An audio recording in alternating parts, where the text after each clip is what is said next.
Nous sommes réunis pour prier en réparation en raison des innombrables avortements volontaires qui ont lieu en France et dans le monde et qui sont autant de mises à mort d'êtres humains.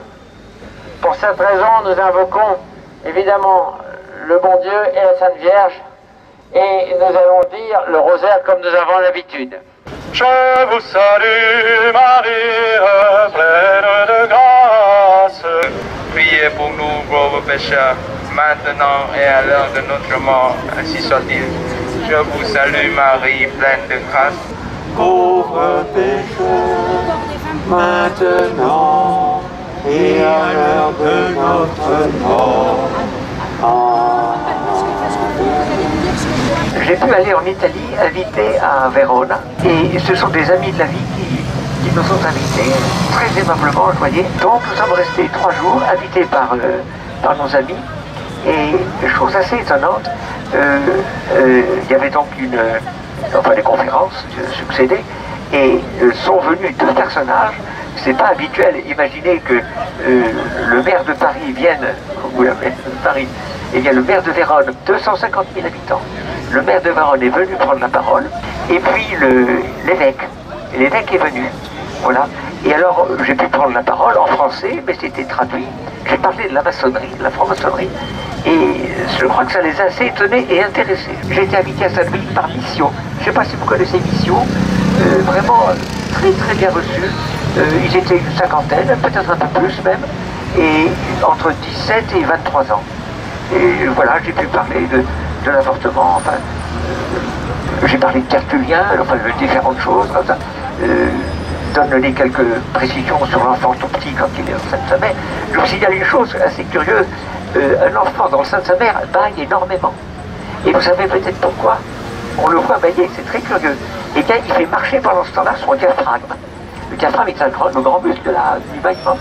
Et donc ça entraîne sa respiration. Parce que dès qu'il va naître, il va penser à pousser son cri, passer d'un milieu à l'autre. Enfin, nous étions invités, SOS Tout Petit était invité à venir à Rungis, donc par le Pays Réel, Escada.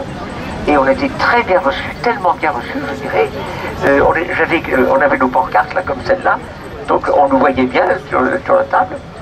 J'étais là avec Philippe Gamero et on a reçu beaucoup. Et je dois vous dire, nous avons une dizaine d'adresses maintenant.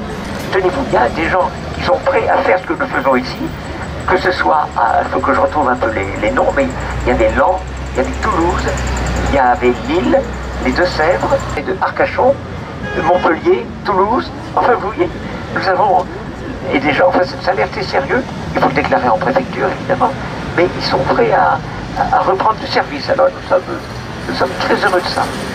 Je voudrais ne pas être trop long, et bien sûr vous dire que la semaine sainte va arriver, et donc plus spécialement peut-être jeudi saint, bien sûr le vendredi saint qui peut oublier, mais jeudi saint qui est si particulier dans ce sens que le Christ en constatation a voulu nous laisser lui-même, c'était extraordinaire, et raison pour laquelle il s'était fait homme, mais ensuite, mais c'est même extraordinaire, il s'est fait matière, c'est extraordinaire, matière organique, hein, c'était du pain, c'était du vin, mais c'est quand même de la matière. Et là, donc, il s'expose à beaucoup de blasphèmes, d'hommages, bien sûr, mais c'est un problème de foi aussi, parce que c'est un problème difficile. Mais enfin, c'est extraordinaire que Dieu se fasse matière. C'est montrer à quel point, mon Dieu Saint Jean le dit, n'est-ce pas, comment un Dieu qui a aimé le monde au point de donner son Fils, et son Fils se fait matière, enfin, l'Esprit, n'est-ce pas, parce qu'on ne peut pas les séparer. La même nature, les 3 personnes, on ne peut pas les séparer. Et une autre chose aussi à propos du jeudi saint, dans les textes latins, il est dit « desiderio desideravi ». J'ai désiré de désir. C'est étonnant. Vous voyez, et on peut lui demander cette grâce de faire comme lui, de désirer de désir le recevoir.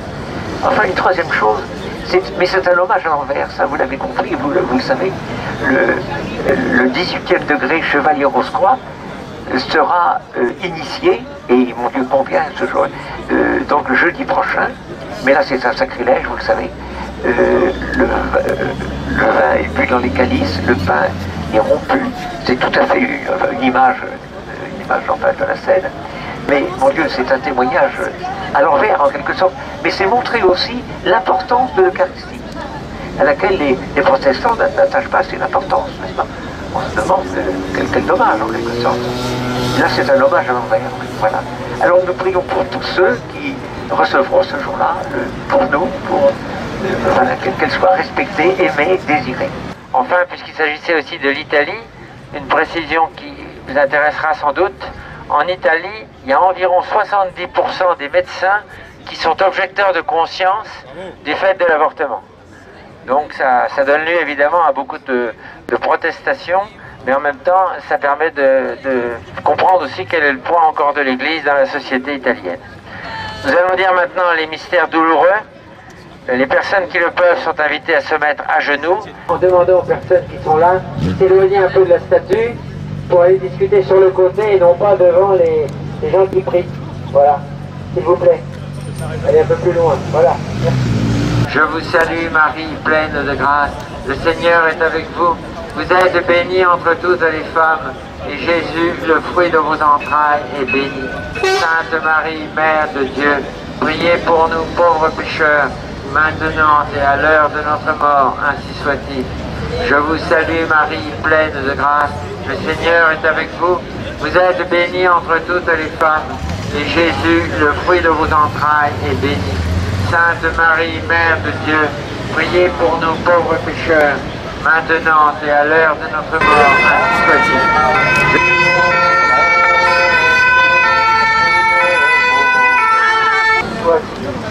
Gloire au Père, c'est tous les week-ends en fait. Je rappelle que la perturbation d'une manifestation normalement déclarée est un délit qui peut être sanctionné immédiatement. Donc si vous continuez, nous portons plainte. Je vous remercie de me donner la parole, mais les choses sont si graves. Alors, et elles ne font que s'aggraver. On a aboli la peine de mort, tout le monde le sait. Mais jamais on a autant tué. Ça, personne peut-être, enfin, tout le monde ne veut pas le reconnaître. Jamais on a autant tué. Et pourquoi on tue plus de 600 enfants par jour en France? Par jour. Et bien souvent par chimie. Par chimie avec le RU 486, qui est une anti-progestérone. Elle ressemble à la progestérone, mon Dieu, et c'est une light, c'est une fausse progestérone. L'avortement est assez précoce dans ces cas-là. Donc, bien souvent, avortement par chimie. Et ceci pour dire, bien sûr, que ces victimes sont toutes innocentes. Qu'elles auraient pu faire? Elles n'étaient même pas nées. Et alors, quelles sont les responsabilités? Il faut voir pourquoi cette folie, ce crime, ce mensonge. Eh bien, mon Dieu, il faut que je dise, enfin, que de fois on entend la référence numéro 1, les droits de l'homme. On ne parle que des droits de l'homme. C'est la chose la plus belle, la plus grande. Or, ces droits de l'homme sont construits de telle façon qu'ils repoussent les droits de Dieu. N'est-ce pas? C'est l'homme qui prend toute la place. C'est la définition même du péché originel. L'homme se fait Dieu. La Déclaration des droits de l'homme de 1948, un des grands auteurs, ou peut-être même l'auteur du texte, il n'est pas question de Dieu, ce sont les droits de l'homme sans Dieu et contre Dieu. Or, il se trouve que le rédacteur était René Cassin. René Cassin était juif par sa branche paternelle du côté portugais, par sa branche maternelle. Lui, alors, de ce côté-là, c'était alsacien. Bref, il était juif de deux côtés, c'est très bien. Mais pourquoi faire des choses pareilles, n'est-ce pas? Comment dire, Dieu n'a plus de droit, mais par contre, alors ça, finalement, on peut offenser Dieu, c'est pas vraiment un péché. Par contre, offenser le peuple juif, ça c'est gravissime. Vous voyez, c'est ça, on ne comprend pas que finalement, offenser Dieu, c'est pas grand-chose, mais la chose gravissime, c'est offenser le peuple juif. Et ça, c'est pas supportable. Pourquoi? Parce qu'on doit énormément au peuple juif, énormément. C'est le peuple juif qui a reçu Dieu lui-même. On ne peut pas faire plus haut, plus grand, meilleur, plus parfait, n'est-ce pas? La Sainte Vierge que nous aimons de tout notre cœur, qui est juive, donc on ne peut pas être antisémite une seconde, c'est pas possible. Celui qui vous parle est tout sauf antisémite.